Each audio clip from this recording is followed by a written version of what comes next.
Jadi, ayo kita masuk ke matriks.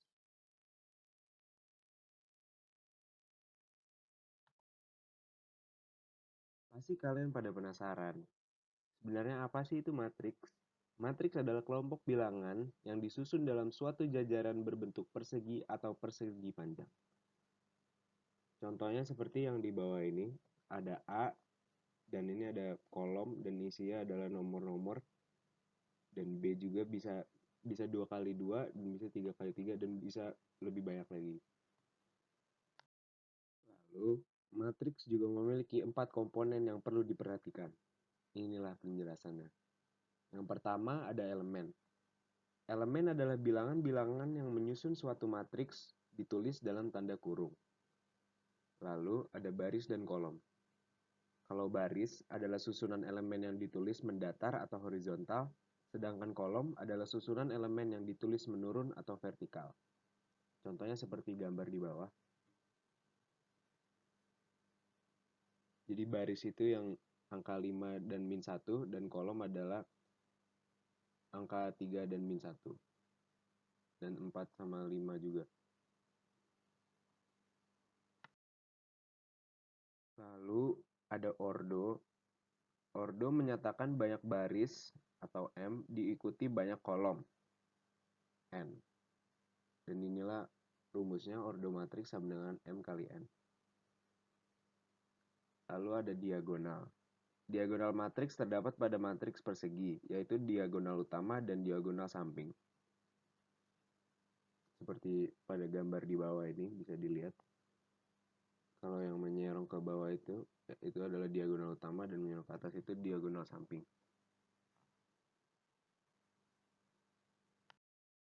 Nah, selanjutnya, setelah kita mengetahui apa saja komponen-komponen yang penting di dalam matriks ini, kita akan lanjut membahas jenis-jenis matriks. Simaklah penjelasan saya berikut ini. Jadi, ada 3 jenis matriks, yaitu matriks baris, hanya terdiri dari 1 baris, seperti itu, A sama dengan A, B, C. Lalu ada jenis kedua, matriks kolom atau lajur, hanya terdiri dari 1 kolom, seperti gambar di bawah. Dan ada matriks persegi, jumlah baris dan kolomnya sama. Jadi bentuknya kotak begini, kayak seperti di bawah ini.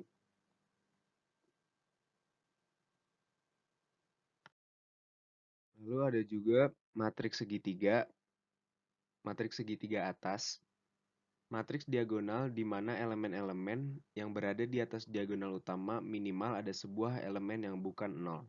Sedangkan semua elemen di bawah diagonal utama adalah 0.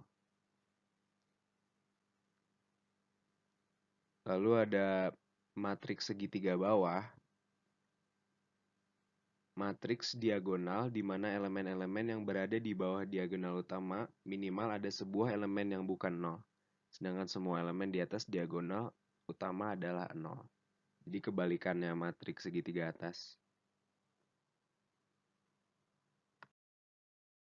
Lalu ada matriks diagonal, yaitu matriks persegi di mana elemen-elemen pada diagonal utamanya minimal terdapat sebuah elemen yang bukan 0.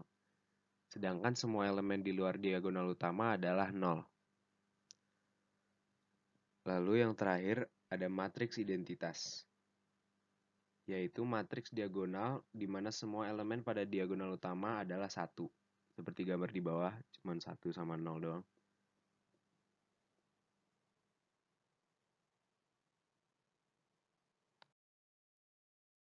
Lumayan banyak ya ternyata jenis-jenis matriks. Sekarang kalau sudah mengetahui berbagai macam matriks yang ada, ayo kita cari tahu apa itu transpose matriks.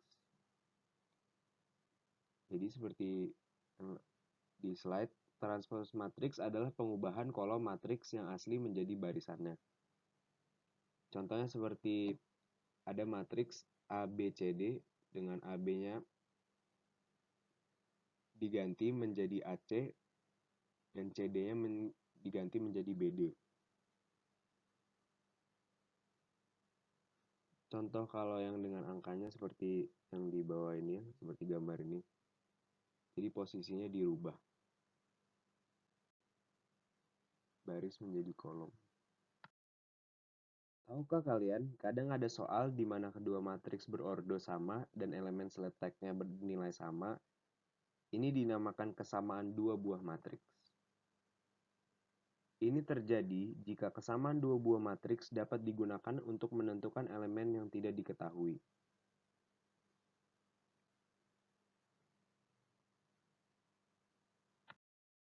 Lalu ini ada contoh soalnya. Diberi matriks A dan matriks B. Jika A sama dengan B, tentukan nilai A kecil, B kecil, dan C kecil. Jadi A kecil dan B kecil dan C kecil itu berada di matriks A. Jadi jika matriks A dan matriks B sama, posisi 4A min 1 sama dengan 7. Seperti kayak dijawab di bawah ini.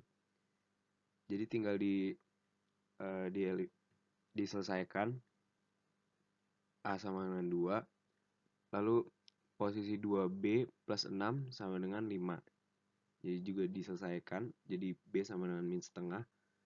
Dan posisi A plus 3C sama dengan 8. Jadi tinggal diselesaikan juga. Jadi C sama dengan 2. Jadi dapat deh A, B, dan C-nya. Lalu lanjut ke operasi hitung matriks. Yang pertama kita akan membahas mengenai cara menghitung penjumlahan dan pengurangan pada soal matriks. Ini dapat dilakukan pada matriks yang berordo sama.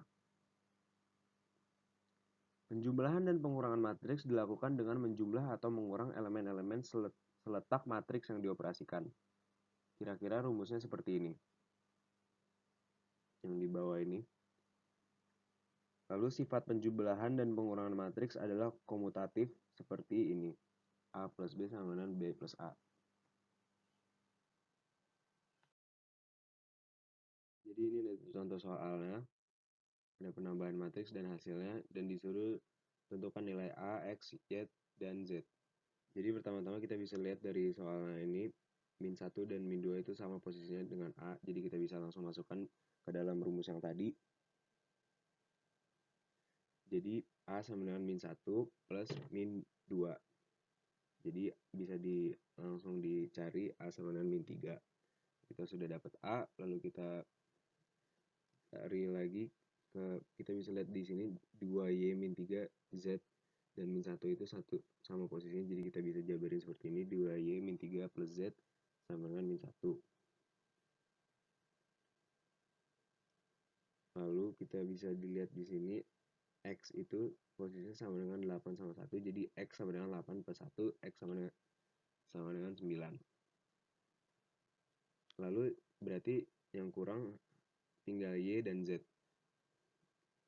Kita bisa cari lagi yang ada Z dan Y-nya yaitu 4Z plus 1 Y plus 5 sama dengan 0. Jadi kita gabungin jadi 4Z plus 1 plus Y plus 5 sama dengan 0. Lalu jadinya 4Z plus Y plus 6 sama dengan 0. Jadi kita punya dua persamaan ini kan, kita eliminasi. Jadi kita eliminasi, kita dapat Z. Z-nya sama dengan min 2. Dan nilai Z ini kita masukkan ke persamaan yang 4Z plus Y plus 6. Jadi 4 kali min 2 plus Y plus 6. Jadi kita hasilnya adalah Y sama dengan 2.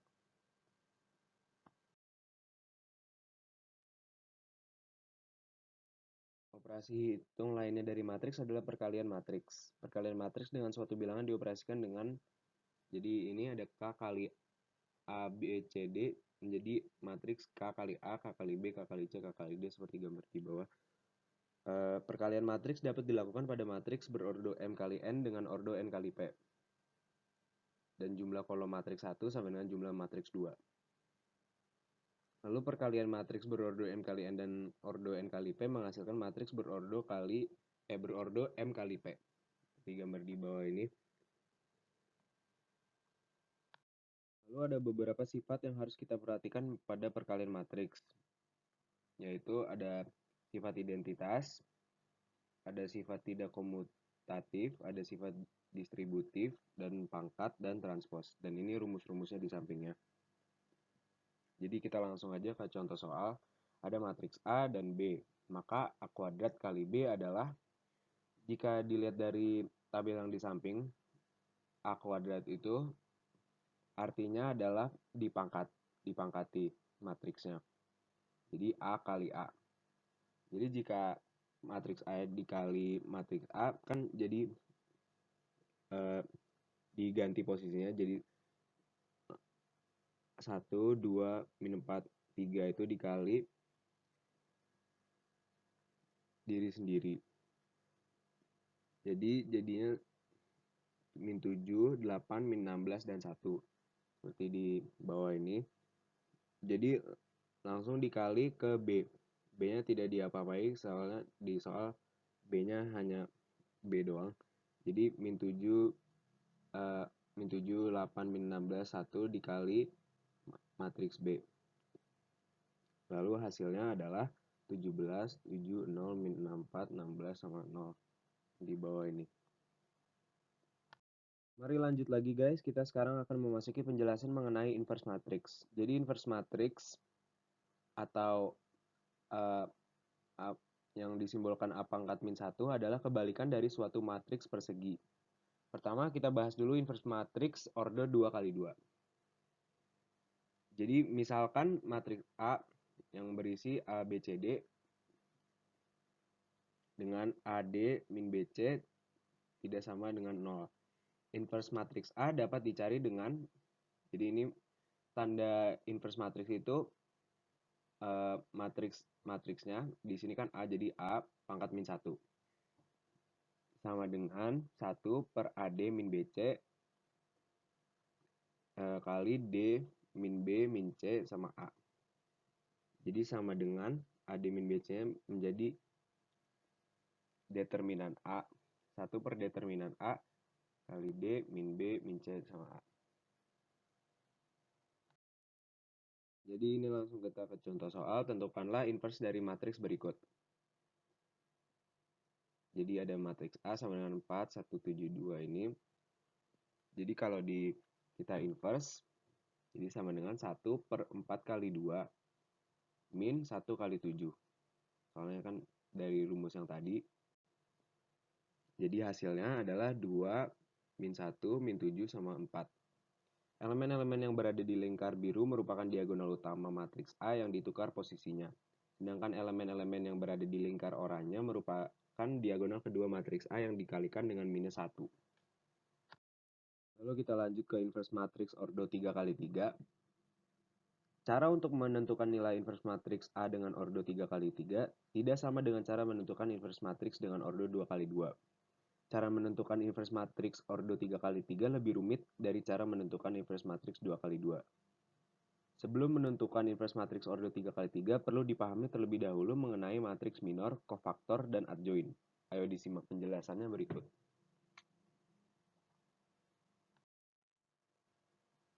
Diketahui, kita mulai dari matriks minor.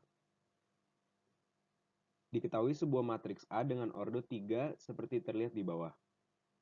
Matriks minor atau simbolnya itu MIJ itu adalah matriks yang diperoleh dengan cara menghilangkan baris ke I dan kolom ke J dari matriks A sehingga diperoleh matriks minor berordo 2 seperti persamaan di bawah. Matriks-matriks minor di atas digunakan untuk mendapatkan matriks kofaktor A. Lalu ada matriks adjoint. Secara umum, sebuah matriks memiliki matriks adjoint seperti ditunjukkan seperti pada matriks di bawah. Keterangan CIJ adalah kofaktor baris ke I dan kolom ke J, sehingga adjoint dari matriks A dinyatakan seperti terlihat pada persamaan di bawah.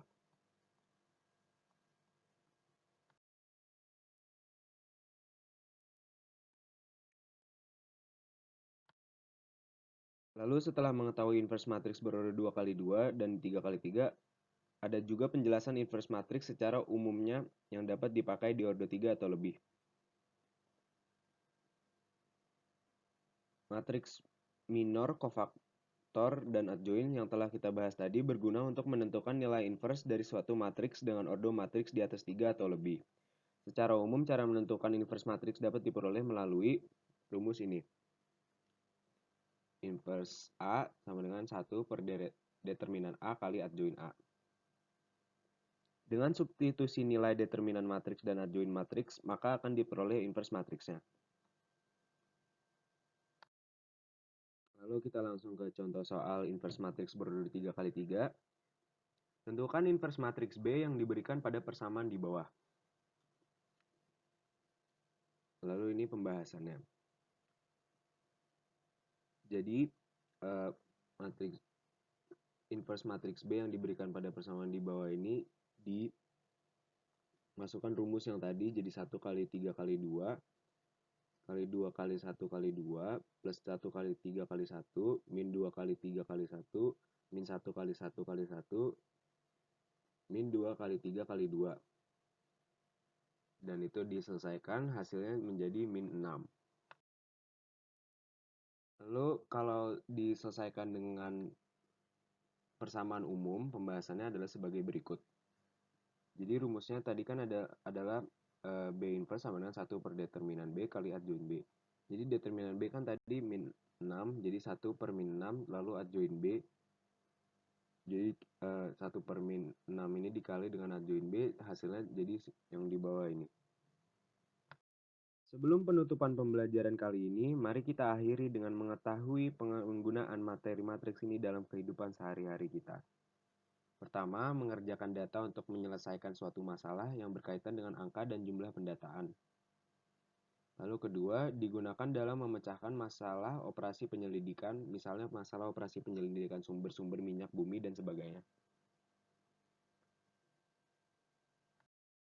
Dan itulah akhir dari pembelajaran kita.